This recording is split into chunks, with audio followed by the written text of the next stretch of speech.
The fluorescent lights hummed quietly above the aisles of Pinewood Market, the kind of place where time seemed to stand still. A faint melody played through the overhead speakers, a soft reminder of holidays most people couldn't afford to celebrate the way they wanted. Lena Carter stood near the baby aisle, holding her daughter Emma, wrapped in a blanket that had lost its color long ago. Her dark hair was pulled back into a loose ponytail, her face pale from exhaustion and sleepless nights. The past few months had been merciless: unpaid bills, long shifts cleaning offices, and an eviction notice folded inside her purse. She looked down at the small can of baby formula in her hands. $42.99, she whispered under her breath, staring at the price tag like it was a wall she couldn't climb. Her fingers trembled as she opened her wallet. A few crumpled bills, some coins, an expired bus card, $36.40. Her heart sank. She looked down at Emma, who stirred softly in her arms, hungry. "It's okay, sweetheart," Lena murmured, forcing a trembling smile. "Mommy will figure something out." A few feet away, Ethan Cross, a tall man in a tailored gray suit, stood waiting in line. He looked out of place here, his car keys glinting with the Bentley logo. He had built empires, luxury condos, resorts, private jets. But tonight he had stopped by for something simple: bottled water, black coffee, and silence. Yet through that silence, he heard a sound that broke through the noise, a mother's quiet sigh of defeat.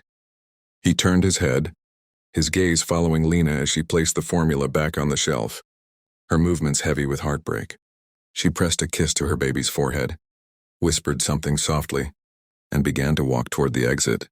Ethan felt something shift inside him. Memories from a lifetime ago flooded his mind when his own mother, standing in a thrift store counting coins for bread. He remembered the shame of hunger, the hopelessness of watching her pretend she wasn't starving. The cashier interrupted his thoughts. "Sir, would you like to check out?" He hesitated. That woman, what did she just put back? "Baby milk," the cashier replied gently. "She said she'd come back when she gets paid." Ethan nodded slowly. "Add it to my bill." He walked out moments later, carrying a small shopping bag and then a strange feeling he hadn't known in years: compassion. The night air was cold, slicing through the quiet streets of Maple Avenue.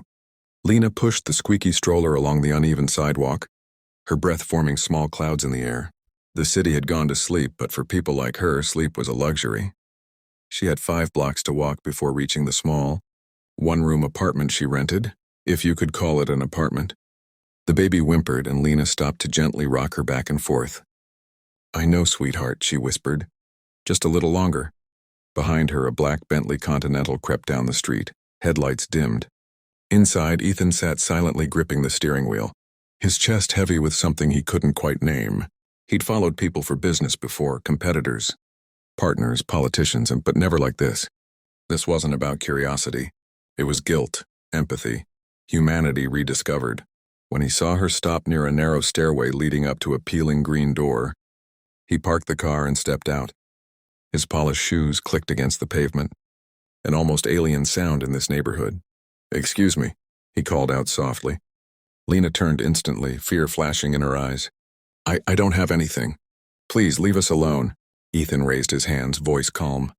"I'm not here to hurt you." He held up the grocery bag. "You left this behind." Confusion flickered across her face. "No, that's not mine." "It is," he said gently, stepping closer. "You needed it but couldn't afford it, so I bought it for you." Lena's lips parted, her pride rising like a shield. "I can't take charity." Ethan's expression softened. "It's not charity. It's what one human should do for another." Her eyes glistened as she looked down at her baby. The little one began to cry, her small fists waving in hunger. That sound broke whatever pride remained. She reached out with trembling hands, taking the formula. "Thank you," she whispered, tears streaking her cheeks. "You don't know what this means." "I think I do," Ethan said, his voice cracking slightly. "My mother once stood where you're standing now."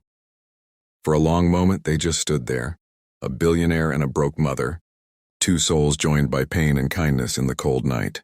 2 weeks later, Pinewood Market buzzed with the usual noise, carts rolling, music playing, people chatting. Lena entered the store holding her baby, now chubbier, brighter-eyed, wrapped in a new pink blanket. She wasn't rich, but life felt different. She had started a cleaning job at a downtown office building, and her landlord had agreed to wait another month for rent. For the first time in months, she could breathe. At the counter, the store manager, a kind older man named Rick, smiled. "Lena, someone left something for you." He handed her a white envelope.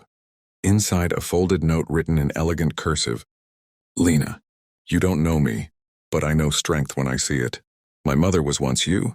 She fought, she sacrificed, she believed. This isn't charities, it's a bridge.